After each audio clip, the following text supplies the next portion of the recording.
Already four அடிக்குது எனக்கு வேற. சரி மித்ரா, இரு நான் போய் எடுத்துட்டு வரேன். எல்லாத்தையும் நான் எடுத்துட்டு வரேன் சரியா? நம்ம விளையாடலாம், ஜாலியா இருக்கும். நம்ம சொப்பு ஜமா விளையாடியே ரொம்ப நாள் ஆச்சுல.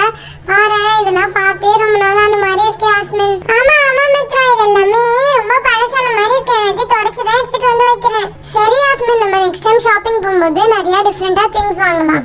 மித்ரா, யாஸ்மின், உங்க எல்லாருக்கும் தெரியுமா நம்ம வீட்ல இந்த லட்சுமி மாடு, ஆடு, கோழி எதுவுமே காணுமா? எங்க போச்சுன்னே தெரியலையா? அது எதுவுமே தெரியுமா உங்களுக்கு இந்த விஷயம்? ஐயோ, என்ன சொல்ற சோபனா, எதுவுமே காணுமா? சரி வாங்க நம்ம எல்லாரும் போய் தேடி பார்க்கலாம் எங்க இருக்குன்னு. ஐயோ, லட்சுமி மாடு வேற காணும்.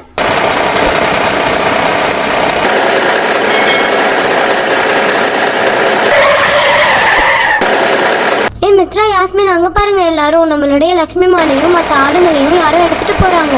ஐயோ, ஆடுங்களை மட்டும் இல்ல, நம்ம கோழிங்களையும் யாரோ எடுத்து போறாங்க.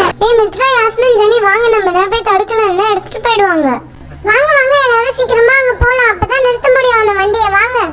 ஐயோ, என்ன இந்த வண்டியில இந்த டிரைவரையே காணோம். இதெல்லாமே நம்ம மாடுங்க தானே, லட்சுமி மாடு இருக்காங்க பாருங்க அங்க எல்லாரும்.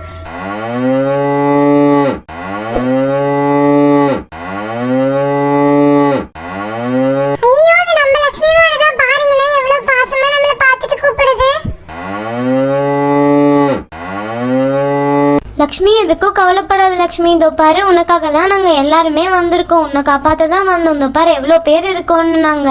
ஆமா ஆமா, எதுக்கும் கவலைப்படாத லக்ஷ்மி. நீ சரியா உங்க எல்லாரையும் காப்பாத்துறதுக்காக தான் நாங்க எல்லாருமே இங்க வந்து மரிச்சு உட்கார்ந்துட்டோம் நாங்க எல்லாரும். யார் இப்படி பண்ணிருப்பாங்கன்னே தெரியலையே. பாரு, இதுங்கெல்லாம் என்ன பாவம் பண்ணுச்சு. இதுங்க எல்லாத்தையும் இப்படி கடத்தி கொண்டு வந்து வச்சிருக்காங்களே. நல்ல வேலையாஸ்மின், நம்ம வந்தோம்னா நம்ம லட்சுமி மாடு, ஆடு, கோழி எல்லாத்தையும் தூக்கிட்டு போயிருந்திருப்பாங்க. ஆமா ஆமா, நீ சொல்றது கரெக்ட் தான் மித்ரா. நம்ம கரெக்டான நேரத்துக்கு வந்துட்டோம் தெரியுமா? ஆமா யாஸ்மின், நீ சொல்றது கரெக்ட் தான். இப்பதான் எனக்கு நிம்மதியாவே இருக்கு தெரியுமா? நல்ல வேலை காப்பாத்திட்டோம். நான் வந்துட்டேன்ல லக்ஷ்மி, நான் உன்னை பாத்துக்கிறேன். வா நம்ம வீட்டுக்கு போலாம், சந்தோஷமா இருக்கலாம் சரியா? பயப்படாத நீ எதுக்கும், நான் இருக்கேன்.